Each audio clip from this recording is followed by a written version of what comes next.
Okay. Hi, everybody. So we're out here working on our pond today. Water garden pond, duck pond, fish pond.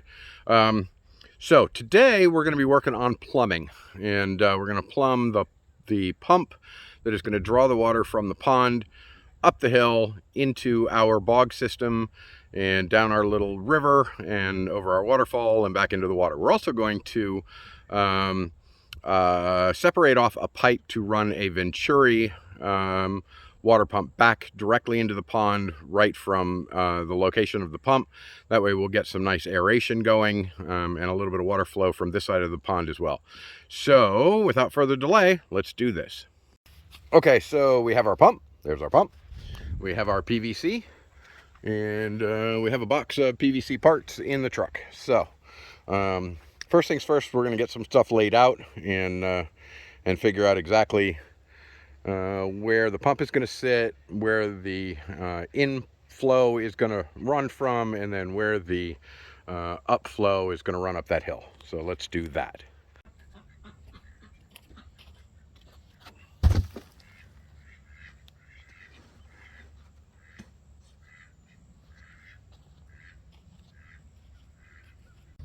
Okay, so we have all of our parts to create our input. We've got a 30-degree elbow. That's going to get us down into the pond at an angle. We've got our 1-inch valve, or our one-way valve. We've got our T and 2 end caps. And that should be enough to get us down into the water. Oh, we're missing a piece.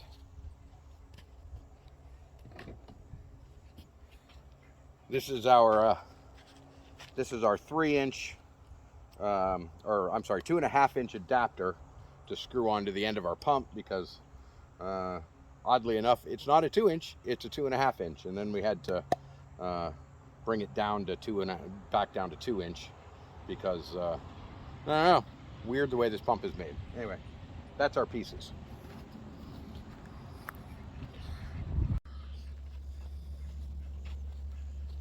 All right, so we're gonna put some pipe tape, plumber's tape on this connector here to make sure that we get a nice tight seal and no problems as far as leakage is concerned. Let's see, we want to go the other way.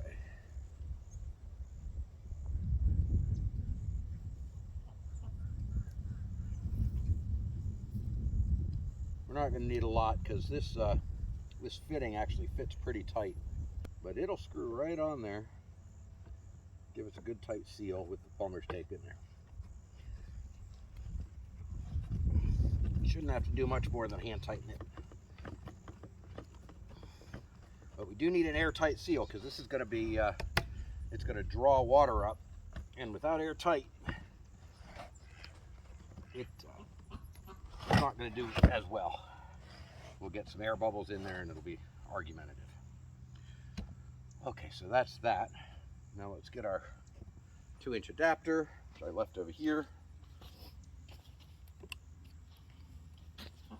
There's our 2-inch adapter. We're gonna have to glue that in. I'm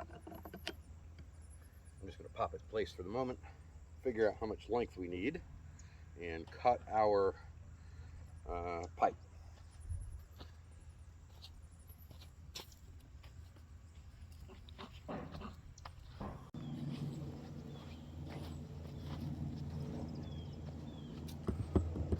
All right, so I'm going to cut our PVC with a rotary cutting tool. I would normally do this with my miter saw, but I don't feel like it's necessary to drag a miter saw and the table all the way out here just to cut a couple of pieces of PVC. So this will be a little bit janky, but it'll work. And I'm just going to eyeball it. There's no real need to measure. What we want to do is get to right about the edge here, from here to there, and then go down at 30 degrees. So we do kind of want to sit on the edge of the liner. Sitting on the liner will give it some stability once we get there, but in the meantime, I think we'll do just fine to, well, maybe we'll bring it back a little bit here and cut right about there.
Okay.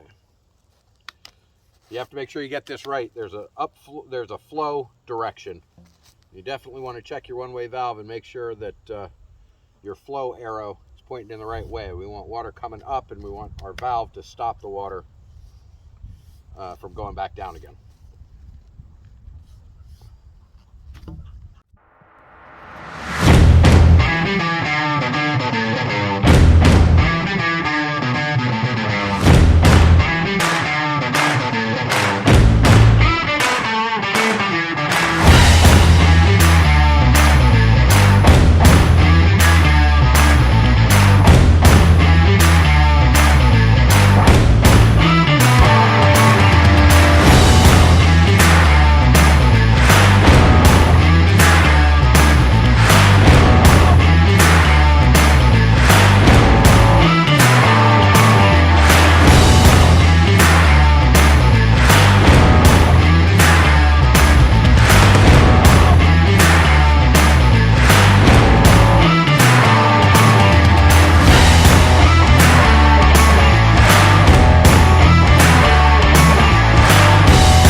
Okay, so these are called self-priming pumps, but in my experience, unless they are on the same level as the water, and the water is just accidentally kind of pouring in there, they're not self-priming. So We got a bucket full of water.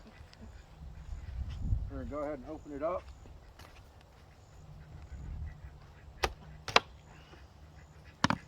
Fill it up with the water.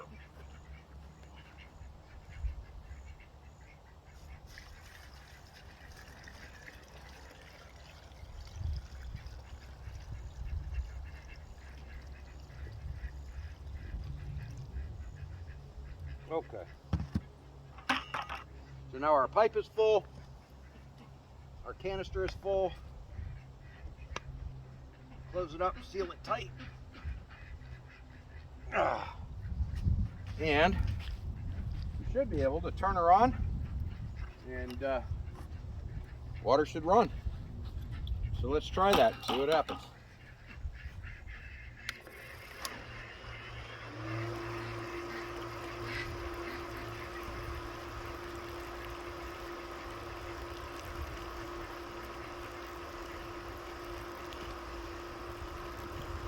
Getting there.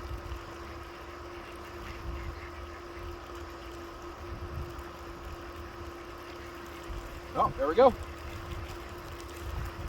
Water running. Not sure I feel like it's as fast as I had hoped it would be.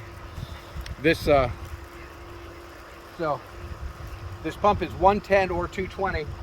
Right now it's on 110, and the speed setting is the only one that works. So there we go, we're getting some flow. That's pretty good. That's pretty good.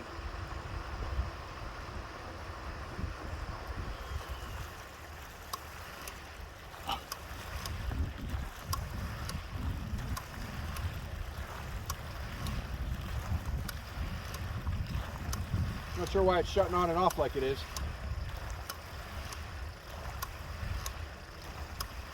Kind of strange. Maybe it's because I'm pumping up like that.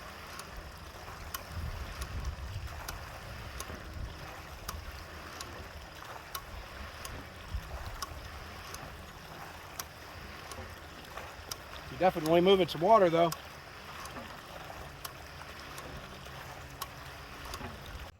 All right, so I didn't like the way it was sitting, so I broke out my trusty shovel and I moved the whole production over here.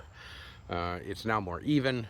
My drop pipe is deeper in the water and has less pressure on it, and my check valve, my one-way valve, is sitting right in the water, and as this fills up a little more it should be just under the surface, which will make the pump, the water even right up into the one-way valve. So I think that's better, and we'll try it out again.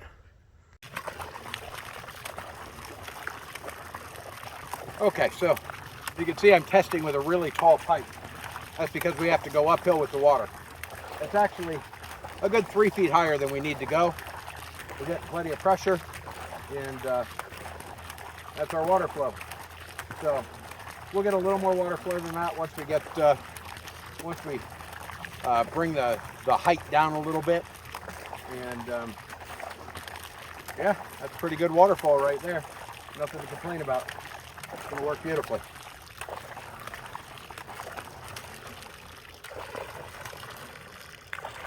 Okay, like all things, they're not always 100%. Sometimes things go awry. So we're at an impasse today. I've got the pump hooked up, running into the bog, and it did so just fine for about an hour. And then it got hot, overheated, and we're not pumping water. So I moved our pump over a little bit because I didn't like where it was sitting. And so we're drawing water up. It's about 2.5 feet up to the pump. And then we're pushing that water up, looks to me about 3.5, maybe 4 feet. And I've run pumps like this before. I've never had any problem whatsoever with them before. But this particular pump, for some reason, kept, it's a self-priming pump. And there's a solenoid, and that solenoid kept kicking on and off and on and off and on and off, like it never managed to fill with water and stay full with water. Maybe because this particular pump does not do well with suction. I don't know. So one of the things we're doing is filling the pool more, so the water level is closer to that elbow, and then we'll try again. Hopefully the pump will cool off enough that it'll start again. Right now it is completely froze and doesn't want to do anything. Potentially just because it's too hot. So we'll give it a little while, let it cool off, try starting it back up again with the water level higher. If it doesn't work, then we'll see if we can return this pump to the fellow we bought it from. And if not, that's okay too, I guess. I've got another pump at the house that might work better than this one. So maybe we'll have to see about it. And I guess there's a third option, and that is that maybe I dig this pump in and get it level with the water level, run the pipe through the liner into the pond, and maybe that will help this pump not struggle so much. So I don't know. That's where we are right now, and that's where I'm going to quit for the day, and we'll be back tomorrow to work on it some more. So if you haven't liked and subscribed yet, what are you waiting for? Push the button, man. We're going to be doing this for a good couple of weeks, and this is, it'll grow, it'll become more interesting, it'll get prettier. We're just in the stages of getting it set up and functional right now, and it's going to be a beautiful pond. And then, of course, we'll be back to fish rescues and the interesting things we do. So, seriously, hit that button. We'll see you later.